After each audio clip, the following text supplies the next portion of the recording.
So hey guys అందరూ ఎలా ఉన్నారు? సో అందరూ అయితే మంచిగా ఉన్నారు అనుకుంటున్నాను. సో మన ఇవాల్టి వీడియో ఏంటంటే సో ట్రిపుల్ ఐటీలో 6 years ఎలా నడుస్తుంది and also life after triple IT ఎలా ఉంటుంది, సో వచ్చిన తర్వాత ఎలా ఉంటుంది అండ్ ఆల్సో ట్రిపుల్ ఐటీ అయిపోయిన తర్వాత ఎలా ఉంటుంది, సో క్యాంపస్ ప్లేస్మెంట్ ఎలా ఉంటాయి, మొత్తం అయితే డీటెయిల్గా అయితే మనం అయితే ఎక్స్ప్లెయిన్ చేసుకుందాం. సో ఫస్ట్ మనకి ట్రిపుల్ ఐటీ తెలిసిందే కదా.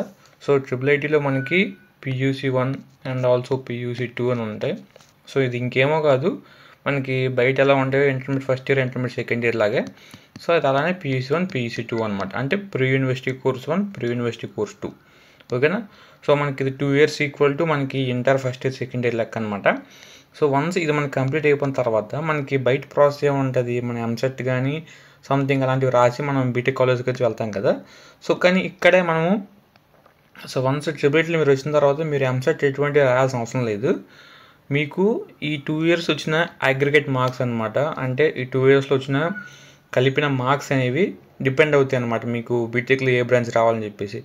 ఖచ్చితంగా ఏదో బ్రాంచ్ వస్తుంది. బట్ ఇక్కడ చిన్న ట్విస్ట్ ఏంటంటే మీరు కానీ ఈ 2 yearsలో కానీ ఏదైనా సబ్జెక్ట్ ఫెయిల్ అయిపోతే మీకు అంటే ఖచ్చితంగా పాస్ అవ్వాలన్నమాట. సో వన్స్ మీరు కానీ ఎగ్జామ్లో ఫెయిల్ అయిపోతే ఆ ఎగ్జామ్ పాస్ అయ్యేంత వరకు మీకైతే బీటెక్ ప్రమోట్ చేయరనమాట. ఓకేనా. సో ఖచ్చితంగా మీరైతే అన్ని క్లియర్ చేసి ఉండాలి and also with more marks అనమాట. వేరే వాళ్ళతో కంపేర్ కొంచెం ఎక్కువ వచ్చి ఉండాలి.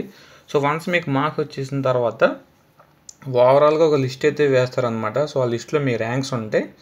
సో ఆ ర్యాంక్స్ ప్రకారం మీకైతే బీటెక్లో అదే కాలేజ్ అయితే మారిపోదు. సో సేమ్ కాలేజ్లో మీకైతే బ్రాంచ్ అలొకేషన్ జరుగుతుంది అనమాట. అంటే CSE, ECE, EEE, mechanical, civil ఉంటాయి కదా. సో అలాగనమాట మనం అయితే మన బ్రాంచ్ని అయితే చూస్ చేసుకోవాల్సి ఉంటుంది. ఇక్కడ మనకు వచ్చిన మార్క్స్ ప్రకారం మనకైతే సీట్ ఇచ్చే అవకాశం ఉంటుంది. సో చాలా వరకు మనకు తెలిసిందే కదా, మ్యాక్సిమం CSE ప్రిఫర్ చేసుకుంటారు, తర్వాత ECE ప్రిఫర్ చేసుకుంటారు అండ్ ఆఫ్టర్ మెకానికల్, సివిల్ మిగతా ఉంటాయి అనమాట. ఓకేనా. మ్యాక్సిమం CSEకి అయితే 300 సీట్లు ఉంటాయి out of 1000లో.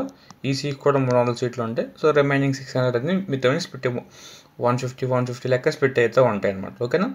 So once so మనకి బీటెక్ అయిపోయిన తర్వాత ఫైనల్ ఇయర్లో అయితే ప్లేస్మెంట్లు వస్తాయి అనమాట. సో మనకి బయట కాలేజీలో ఎలా వస్తున్నాయో మన కాలేజీలో కూడా సేమ్ అదే విధంగా అయితే ప్లేస్మెంట్లు వస్తాయి. సో చాలా వరకు ఇంట్లో సెలెక్ట్ అవుతారనమాట. సో మ్యాక్సిమం సెలెక్ట్ కానీ వాళ్ళు ఏం చేస్తారంటే బయటకు వచ్చి చూస్ చేసుకుంటారు ఏదో ఒకటి, అంటే సంథింగ్ రిమైనింగ్ ఎలాంటివి ఏమైనా, లేకుంటే కోచింగ్ తీసుకోవడం కానీ ఏమైనా చేస్తారనమాట. సో మనకి సెలెక్ట్ అయినా ఇప్పుడు ట్రిపుల్ ఐటీ అనేది బయట క్యాంపస్లతో డిఫరెంట్, ఇంకా సేమ్ అలానే ఉంటుంది. ఇప్పుడు బయట మనం ఇంజనీరింగ్ కాలేజ్లో చూసుకున్నా ట్రిపుల్ ఐటీ చూసుకున్నా సేమ్ ఒకేలా ఉంటాయి. సో ట్రిపుల్ ఐటీ మన ఏపీలో ఉన్న ట్రిపుల్ ఐటీస్ గురించి మాట్లాడతాను. సో రెండు ఒకేలా ఉంటాయి. సో క్యాంపస్ వస్తే జాబ్కి వెళ్తాం, లేకుంటే వేరే కోచింగ్ కానీ, లేకుంటే బయట ట్రై చేసుకోవడం కానీ, సో లేకుంటే మనం విడిగా ట్రై చేసుకోవడం కానీ అయితే చేయాల్సి వస్తూ ఉంటుంది. ఓకేనా. ఇదన్నమాట ట్రిపుల్ ఐటీలో after triple IT and then after triple IT. So వచ్చేసిన తర్వాత మనం ఏదైనా స్కిల్ ఏదైనా డెవలప్ చేసుకోవడం కానీ ట్రై చేస్తే మన క్యాంపస్లో మంచి ప్లేస్మెంట్ వచ్చే అవకాశం ఉంటుంది అనమాట. ఓకేనా. ఇది అండ్ ఆల్సో మీకు ఇంకేమైనా డౌట్స్ కింద కామెంట్ చేయడం మాత్రం మర్చిపోవద్దు. అండ్ అప్కమింగ్లో వీడియో పెడదాం అనుకుంటున్నాను, లైఫ్ ఇన్ ట్రిపుల్ ఐటీలో ఎలా గడిచింది, ఎలా ఏమేమి చేసామని చెప్పేసి మొత్తం ఓవరాల్ ఒక video. And those who guys wanted that video, so just comment down below.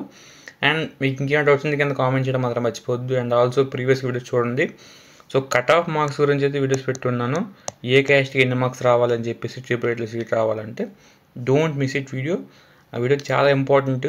So చాలా వరకు అందరికీ యూజ్ అవుతుంది అండ్ అందరికీ షేర్ చేయండి ఆ వీడియోని. సో ఎంతవరకు అయితే అంతవరకు అయితే మ్యాక్సిమం కట్ ఆఫ్ మార్క్స్ తెలుసుకుంటారు కాబట్టి.